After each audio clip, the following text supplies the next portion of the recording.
I work the graveyard shift as a security guard for a hospital, and I do have some stories to tell. First, let me fill you in on the general layout of the campus. The main building is divided into two parts. The first part consists of a ground-level emergency department, an operating room on the first floor, and a child birthing center on the second. And the second part holds the patient units. There are 7 floors here, and each wing is used by various patient classes, ranging from cardiac, behavioral, pediatric, and so on. Apart from the main building is the McCann building, which is a historic structure that used to serve as a nursing school back in the late 1800s. It was a rectangular square building that was used partially for classes and partially for dormitories. Presently, it is used as an office space for handling management needs and things of that sort. It is only open during the day, unlike the rest of the hospital, which operates 24/7. My main duty as a security guard is to handle disorderly patients, who are usually having psychotic breakdowns or maybe just high on drugs, and to patrol the premises and make sure nothing is out of the ordinary. The exterior of the campus can get a little bit creepy at night, and my eyes are always peeled for the wild animals, especially coyotes. Truth be told, I would rather spend my entire shift outside with the coyotes than spend 5 minutes inside the McCann building. I have to check it at least once a night, and I always make sure to bring a coworker along with me when I do. We hurriedly scan the building's 4 floors and move on without a second glance. We both agree that the place just gives us the creeps. The hospital staff likes to chatter about how hospitals are haunted places, and it is reasonable. There's at least 1 death per day at the hospital that I work at. This presumption, coupled with a tired mind, can give one the impression of spotting a ghost as it makes its journey to the other side. I've never seen anything remotely paranormal during my shift, let alone my life. My coworker swears that he had seen unexplained shadows move out of the corners of his eyes. Our perspective changed the night we decided to play the stupidest game ever. I was sitting in my office with my coworker Frank, just shooting the shit.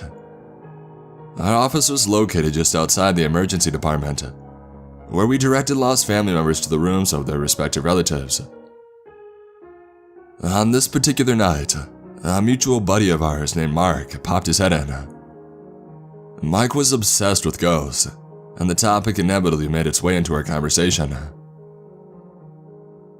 "You guys ever see anything when you go through McCann?" He began. We both shook our heads. "You know that's the most haunted place, right?"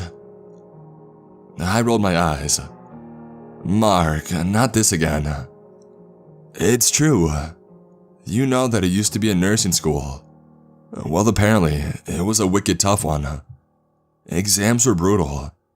They were so brutal that the nurses began to kill themselves because they were afraid of failing out." "Alright, that's just dumb, man," I said. "There was this one group of nursing students that was around 1910. I can't remember the exact year, but they were so scared of failing their exam that they made a suicide pact. They all jumped from the roof and killed themselves right in front of the entrance." I looked at him dumbfounded. "Seriously? That's a load of crap." Mark regarded me with wide eyes.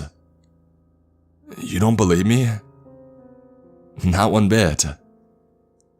"Do you know the glass cabinet with the creepy dolls? The one on the ground floor?" I knew exactly what he was talking about. Near the main entrance, there's a glass cabinet that displays 5 homemade dolls that are dressed up as nurses. They stood 14 inches tall and wore those old school nursing outfits. You know, the ones with the red crosses. I never gave them further inspection, because there was something unsettling about them. There have been problems of hooligans stealing them in the past, but never on my watch. They were indeed creepy, watching me as I did my rounds through McCann. Well, they say that the souls of those nurses become trapped in the dolls. 5 students, 5 dolls. They say that if you go to the 3rd floor and stand outside room 333, and you knock on the door 3 times so the 3rd strike lands just as the clock turns 333, the dolls will play hide and seek with you. I laugh out loud at this one, but Mark shifted uncomfortably. I looked over to Frank, who also was silent. Come on, Frank, you're not actually buying this, are you? I heard about it too. Frank mumbled. I don't know how the two of them had convinced me to try out this foolish experiment. It was obviously a ghost story fabricated by some bored staff member who wanted to get a rise out of his coworkers. But before I knew it, I was standing outside of room 333, right in the McCann building with Frank and Mark. It was 3:32 a.m. in the morning, and I felt like a fool. Well, here goes nothing, I said as I rapped on the wooden door 3 times. The sound echoed through the dark hallway and then faded away. I checked my watch. 3:33. We waited in silence for a few moments. I braced myself for something, but nothing came. Come on, let's go. I heard a door close downstairs and I nearly jumped out of my skin. I turned and I looked at the other two who were equally shaken. I grabbed Mark firmly by the shoulders. Are you messing with us? I hissed. Is someone pulling a prank on us? Mark violently shook his head. I could see the terror in his eyes as my flashlight illuminated his face. We need to check it out. It could be a trespasser. I hope. We slowly descended to the 1st floor. As we came into the hallway, I wondered how frightened we looked. I led the way with Frank close behind me, while Mark was literally glued to his ass. We probably resembled some demented version of the Mystery Gang. I flashed my light on all of the doors. None were open. My light came to the cabinet and my heart leapt to my throat. Yup, they were gone. We're screwed now, boys, Mark said softly and he crossed himself. I turned to him. Mark, I swear to God if you're pulling a fast one on us, I'll throw you off the roof myself. When I said these words, a chill swept through me. The temperature must have suddenly dropped 10 degrees and I shivered. The air itself almost felt depressed. A whisper drifted through my ear. It started. We have to find them, or something bad will happen. It was Frank. Can't you feel it? The negative energy. I could. I motioned towards the nearest door. Come on, I said. We crept around the 1st floor, opening each door with great anticipation, and not knowing what was in store for us.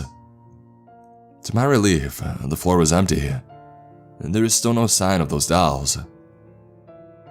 We gathered in the hallway and were about to make our way up to the 2nd floor when we heard a slight patter above us. It sounded like 3 or 4 children were running around overhead. You could hear the pit-pat down the hallway towards us. A pause and then a pit-pat in the opposite direction. This happened 3 times. And then it stopped.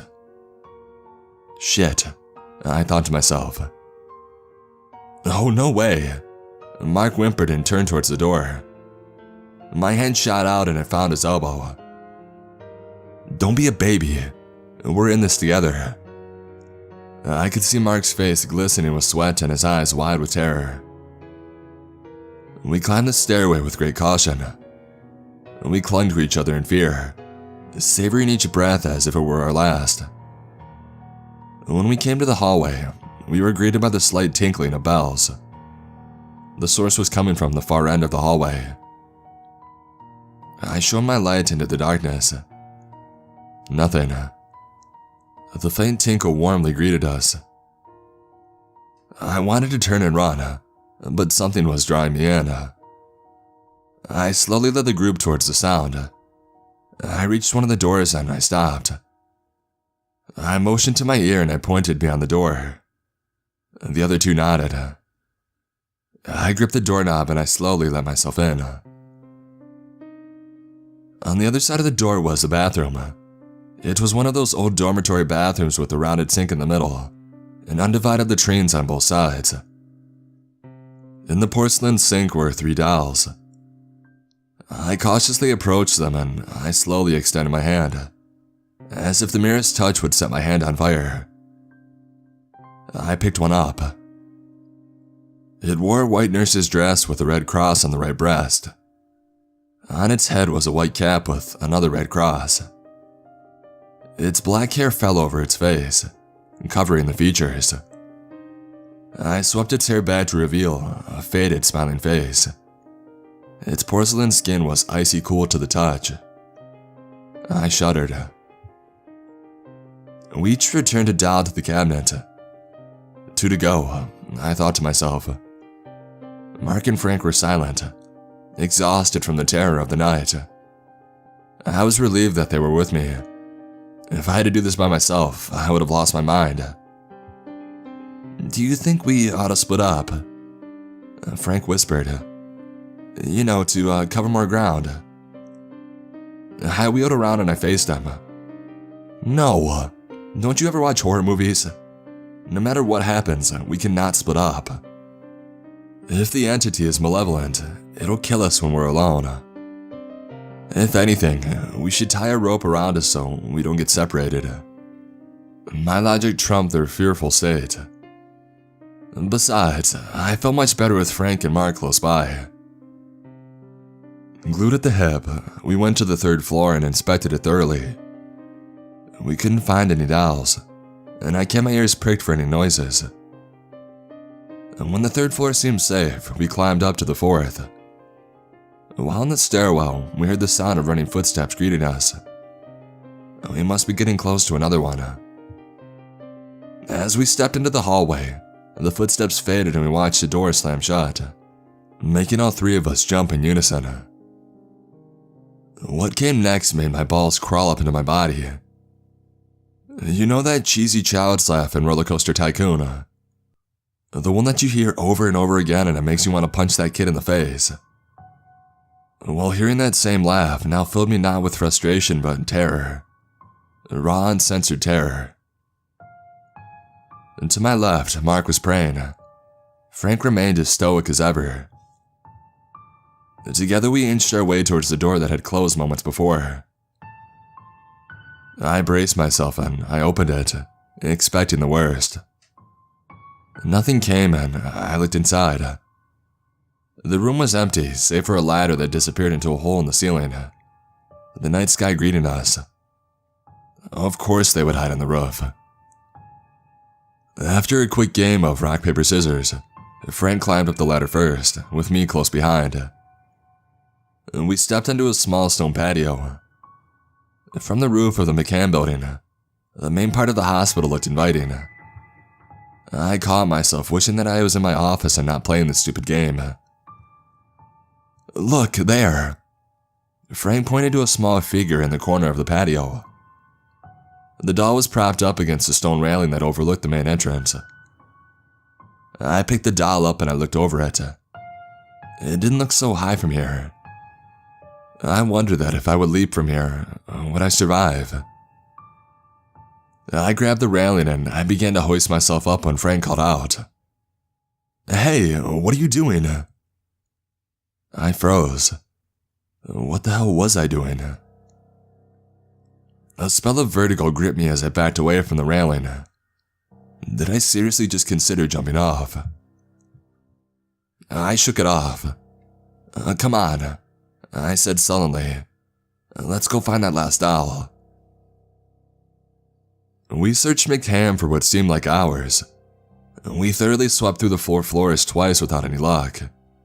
I was starting to feel more irritated than annoyed. The strangest part was that there was no more weird noises. I began to question if there were only 4 dolls to begin with. If there was a 5th doll, we would have to start tearing up floorboards to find it. Our search for the 5th doll came to an anticlimactic conclusion when the sun's rays made their way into the hallway, filling it with a lavender glow. A wave of relief rushed through me, but in the back of my mind, I still regretted that we never found that last owl, if it ever existed.